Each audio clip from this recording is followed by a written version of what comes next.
Israel ने जंग का ऐलान कर दिया। 7 अक्टूबर 2023 सैटरडे, ये इजराइल में एक ऑस्पिशियस दिन था।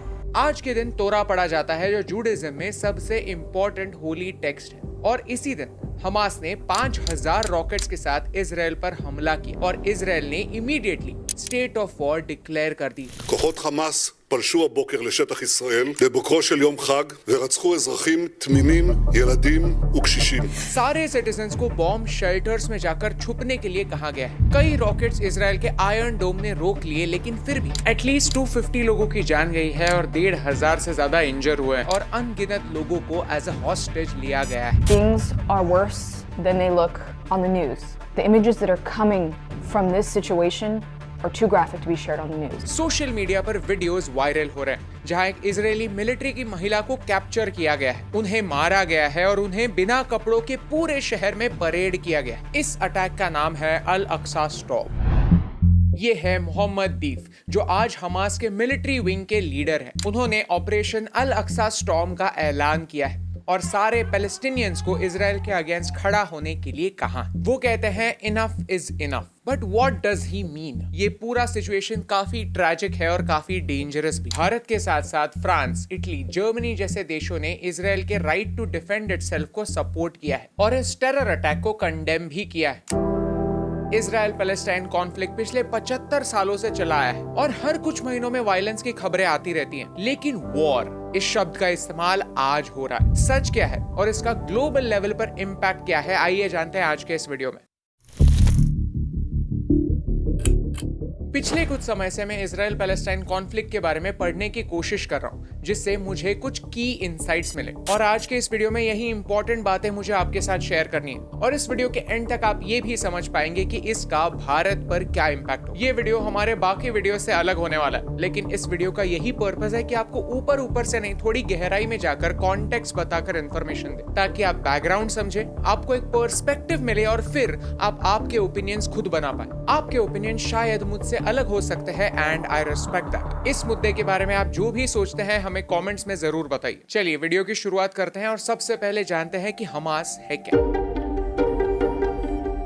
आज की घड़ी में इजराइल और पैलेस्टाइन कुछ ऐसा दिखता है। ये मैप अपने आप में बहुत कंट्रोवर्शियल है, क्योंकि पैलेस्टाइन के लोग मानते हैं कि 1947 से लेकर आज तक इजराइल धीरे धीरे पैलेस्टाइन पर कब्जा कर रहा है। पैलेस्टाइन का धीरे धीरे छोटा होता हुआ मैप आप देख सकते हैं और इसका इस्तेमाल कई टेरर आउटफिट्स इजराइल पर अटैक करने के लिए करता है। क्या इनोसेंट लोगों की जान लेने के लिए एक मैप जस्टिफाइड है? यह है गाजा स्ट्रिप, जो इजराइल और इजिप्ट के साथ बॉर्डर शेयर करता है। इसके वेस्ट में मेडिटेरेनियन सी है और इस एरिया को कंट्रोल करते हैं हमास। हमास एक मिलिटेंट ऑर्गेनाइजेशन है जो 2007 से गाजा स्ट्रिप को कंट्रोल कर रहा है। हमास एक टेररिस्ट ऑर्गेनाइजेशन है, इसके बारे में कोई कंट्रोवर्सी नहीं है। यूनाइटेड स्टेट्स, यूरोपियन यूनियन और कई और देशों ने भी उन्हें एक डेजिग्नेटेड टेररिस्ट ऑर्गेनाइजेशन का दर्जा दे दिया। हमास का मतलब है इस्लामिक रेजिस्टेंस मूवमेंट। हमास की शुरुआत 1987 में हुई और उन्होंने 1988 में हमास चार्टर बनाया। उनका ऑब्जेक्टिव है पैलेस्टाइन को इजरायली ऑक्यूपेशन से बचाना और इसमें सिर्फ ये पैलेस्टाइन का पार्ट नहीं,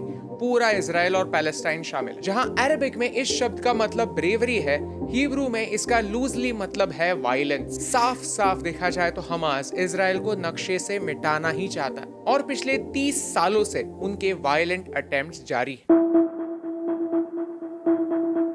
1980 से लेकर आज तक उन्होंने किए सारे टेरर अटैक्स का डेटा देखते हैं। जनरल पब्लिक के लिए एटलीस्ट 87 अटैक्स का डेटा अवेलेबल है। इन टोटल 1000 से ज्यादा लोग हमास के अटैक से या तो इंजर हुए या मारे गए। सोचिए, ये इतना छोटा सा देश, लेकिन इस देश के सारे लोग टेरर अटैक के डर में जीते। इसीलिए इजराइल ने अपना आयरन डोम डिफेंस सिस्टम बनाया है। क्या है आयरन डोम? 2011 में इजराइल एरोस्पेस इंडस्ट्रीज ने आयरन डोम नाम का एक मोबाइल एयर डिफेंस सिस्टम बनाया, जिसका ऑब्जेक्टिव है शॉर्ट रेंज मिसाइल्स को मिड एयर इंटरसेप्ट करना, उन्हें जमीन पर नुकसान करने से पहले मिड एयर में ही डिस्ट्रॉय कर देना। इस सिस्टम के 3 मेन कंपोनेंट्स हैं: रेडार सिस्टम, कमांड सिस्टम और मिसाइल लॉन्चर। जब भी गाजा स्ट्रिप से रॉकेट्स लॉन्च होते हैं, तब यह सिस्टम उन्हें डिटेक्ट करता है और उनकी ट्रैजेक्टरी मैप करता है। फिर काउंटर मिसाइल्स छोड़े जाते हैं, जिनसे गाजा से आने वाले इन मिसाइल्स को मिड एयर इंटरसेप्ट किया जाए और रोका जाए। 2012 में गाजा के अगेंस्ट इजराइल की जो वॉर हुई उसमें इस आयरन डोम सिस्टम ने 85% रॉकेट्स को इंटरसेप्ट किया और जाने बचाई। ये सिस्टम हमास के अगेंस्ट इजराइल का सबसे बड़ा डिफेंस है और ये बात हमास जानता है। फिर भी उन्होंने 5000 रॉकेट्स लॉन्च। ये कोई आम टेरर अटैक नहीं है, ये युद्ध का ऐलान है। और ये दिन भी काफी स्पेशल था क्योंकि इसी दिन के अराउंड 50 साल पहले भी इजराइल पर अटैक हुआ था। इस अटैक की डेप्थ, इंपॉर्टेंस और आने वाले टाइम में होने वाला इम्पैक्ट समझने के लिए थोड़ी हिस्ट्री जानना इंपॉर्टेंट है। ये अटैक 1973 की योम किप्पुर वॉर की याद दिलाता है। तब फाइट किसी टेरर आउटफिट से नहीं, इजराइल के सराउंडिंग अरब देशों से थी। इजिप्ट और सीरिया ने इजराइल पर 6 अक्टूबर 1973 को अटैक। ये दिन स्पेशल इसलिए था क्योंकि ये दिन जूइश होली दिन योम किप्पुर का था। इस दिन जूइश लोग एक 2000 साल पुरानी ट्रेडिशन फॉलो करते हैं। इस दिन लोग सेलिब्रेट करने के लिए वाइन पीते हैं और एक दूसरे को चीयर्स नहीं कहते, उसके बजाय कहते हैं, जिसका इंग्लिश ट्रांसलेशन है next year we will be together in Jerusalem. इसी दिन इजराइल पर होने वाला अटैक उनके लिए एक मैसेज था। इस वॉर में अरब देशों को सोवियत रशिया का सपोर्ट मिला और इसी पावर को बैलेंस करने के लिए अमेरिका ने इजराइल को सपोर्ट किया। हिस्टोरिकली अमेरिका यही करता आया है, हर वॉर में एक काउंटर बैलेंस क्रिएट करने की कोशिश करता आया है। इस वॉर में जीत इजराइल की हुई but at a high cost. 2600 से ज्यादा सोल्जर्स की जाने गई और 12,000 लोग इंजर हुए। इजराइल 1948 से लेकर आज तक इतनी सारी वॉर्स लड़ चुका है, आप वीडियो को पॉज करके इनके नाम पढ़ सकते हैं। लेकिन 1973 की ये वॉर काफी स्पेशल थी क्योंकि अरब देशों को पता चल गया कि इजराइल को डिफीट करना पॉसिबल तो है।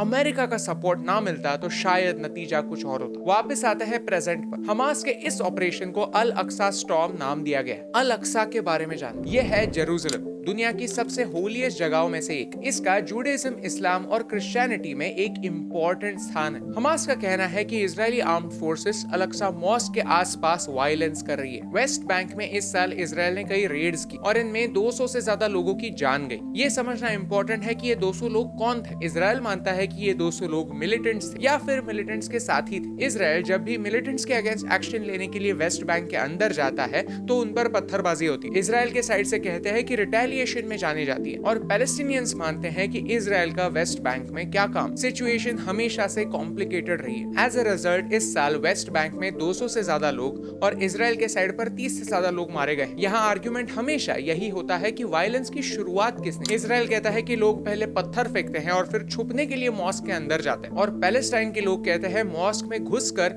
लोगों को बाहर निकाल कर मारा जाता है। कौन सी साइड पर विश्वास करना है आप खुद डिसाइड कर सकते हैं। आप स्मार्ट हैं और आप आपके इन्फॉर्म्ड ओपिनियंस खुद बना सकते। यहाँ तक सारे फैक्ट्स है जो पब्लिकली अवेलेबल है। आप आपका खुद का रिसर्च करके उन्हें वेरीफाई भी कर सकते हैं। आई बिलीव आज के डे एंड एज में सबको अपना खुद का रिसर्च करना चाहिए। किसी पर भी विश्वास नहीं करना चाहिए, इवन मुझ पर भी नहीं। सबको अपने ओपिनियंस खुद बनाने चाहिए। लेकिन इस पूरे सिचुएशन में कुछ सवाल जरूर खड़े होता है। यू सी, गाजा स्ट्रिप हर साइड से घिरा हुआ है, उन्हें इजराइल से मदद मिल नहीं सकती। तो दो ही ऑप्शंस है, एक तो इजिप्ट उन्हें मदद कर रहा है या फिर कोई और। ये 5000 रॉकेट्स, इतने सारे वेपन्स उन तक पहुंच कैसे रहे? सच तो यह है कि ह्यूमैनिटेरियन ग्राउंड्स पर अमेरिका उन्हें एड देता रहता है, लेकिन शायद ये एड का पैसा सही लोगों तक नहीं पहुंच रहा है। उनसे वेपन्स खरीदे जा रहे हैं। इस पूरे एरिया में कॉन्फ्लिक्ट कम होने के बजाय कॉन्फ्लिक्ट बढ़ रहा है। इन दी एंड ये समझना इंपॉर्टेंट है कि इसका भारत पर कैसा इंपैक्ट होगा। ये समझने के लिए हमने पिछले महीने जो G20 का वीडियो बनाया था वो हमें वापस रिविजिट करने की जरूरत है। G20 समिट इस साल का काफी इंपॉर्टेंट इवेंट था। इसके बारे में हमने एक डेडिकेटेड वीडियो भी बनाया हुआ है जिसमें हमने इंडिया मिडिल ईस्ट कॉरिडोर की बात की। इजराइल की लीडरशिप भी मानती है कि ये हमारे इतिहास का लार्जेस्ट कोऑपरेशन प्रोजेक्ट है, सिर्फ भारत के लेवल पर नहीं, ग्लोबल लेवल पर। लेकिन हो सकता है कि हमास के इस अटैक के बाद ये प्रोजेक्ट रद्द हो जाए क्योंकि ये रूट कुछ ऐसा दिखता है और ये मेडिटेरेनियन सी से होकर गुजरता है। अगले कुछ सालों के लिए अगर ये पूरा एरिया कॉन्फ्लिक्ट में रहा तो यहाँ पर कोई भी मेजर प्रोजेक्ट शुरू करना डिफिकल्ट होगा। कोई भी बड़ा देश इन्वेस्टमेंट नहीं करेगा और अगर रूट बंद भी गया तो फिर वो ट्रेड के लिए सेफ नहीं होगा। प्लस अब सऊदी अरेबिया एक ट्रिकी सिचुएशन में आ जाती है क्योंकि हिस्टोरिकली उन्होंने पैलेस्टाइन को सपोर्ट किया है और अब धीरे धीरे उनके इजराइल से कनेक्शंस अच्छे बन रहे थे। अब वो किसको सपोर्ट करेंगे? इजराइल को या फिर पैलेस्टाइन को, उनका कोई भी एक्शन एक साइड से रिलेशंस खराब करेगा जरूर। इतना बड़ा अटैक वर्ल्ड लीडर्स को कुछ ना कुछ कमेंट करने के लिए फोर्स जरूर करता है, और सऊदी अरेबिया का स्टांस भारत के लिए काफी इंपॉर्टेंट होगा। इसके बारे में अगर आप जानना चाहते हैं तो वर्ल्ड अफेयर्स चैनल पर प्रशांत धवन सर ने काफी इंटरेस्टिंग वीडियो बनाया। आई वुड हाईली रिकमेंड आप वो वीडियो जाकर जरूर देखिए। इजराइल एक ऐसा देश है जो कभी भी किसी भी तरह का इंस्टिगेशन बिल्कुल सहन नहीं करता, एक्शन लेने से नहीं कतराता, और इसमें कोई भी लीडर कभी भी पॉलिटिक्स बीच में नहीं लाता।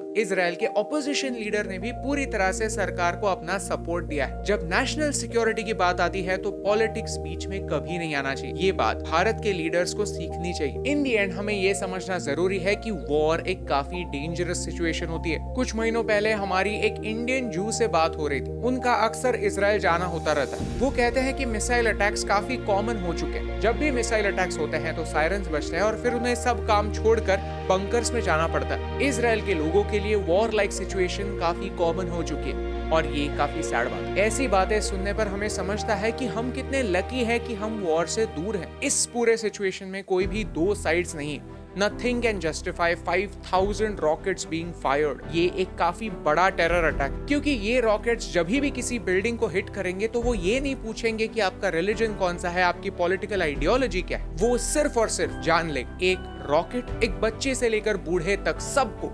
इनडिस्क्रिमिनेटली अपना निशाना बनाते हैं। Terror cannot be justified. Not in Israel, not in India, nowhere in the world. और इसीलिए चाहे कुछ भी हो जाए, इस चैनल पर हम किसी भी टेरर आउटफिट को इतना सा भी सपोर्ट नहीं करेंगे। वायलेंस की हमेशा निंदा करेंगे और वॉर को बढ़ावा नहीं देंगे। War is dangerous for all, क्योंकि एक वॉर इकोनॉमी पर भी इम्पैक्ट करती है, आपके और मेरे डे टू डे लाइफ पर भी इम्पैक्ट करती है। सप्लाई चेन्स टूट जाती है, चीजें महंगी होती हैं, शॉर्टेजेस पैदा होता है, कोलैटरल डैमेज बढ़ता है, जियोपॉलिटिक्स में अनस्टेबिलिटी आपके और मेरे लाइफ में भी अनस्टेबिलिटी लाती है। ये एक सच। दुनिया के बारे में इन्फॉर्म्ड रहना इंपॉर्टेंट है, अपने ओपिनियंस खुद बनाना इंपॉर्टेंट है, लेकिन at the same time war mongering करना हम सब के लिए हानिकारक है, क्योंकि डायरेक्टली या फिर इनडायरेक्टली एक वॉर का इम्पैक्ट हम सब पर होता है। आई होप कि हमारी ऑडियंस इतनी स्मार्ट है कि हमारा ये मैसेज इस वीडियो के थ्रू समझ पाए। अगर आपको इस वीडियो से कुछ नया सीखने मिला तो इसे अपने दोस्तों के साथ शेयर जरूर कीजिए, और इजराइल और पैलेस्टाइन कॉन्फ्लिक्ट के बारे में अगर आप विस्तार से जानना चाहते हैं तो हमें कमेंट्स में बताइए, क्योंकि आपको हमारे आसपास की दुनिया का हाल बताने से मुझे फर्क पड़ता है।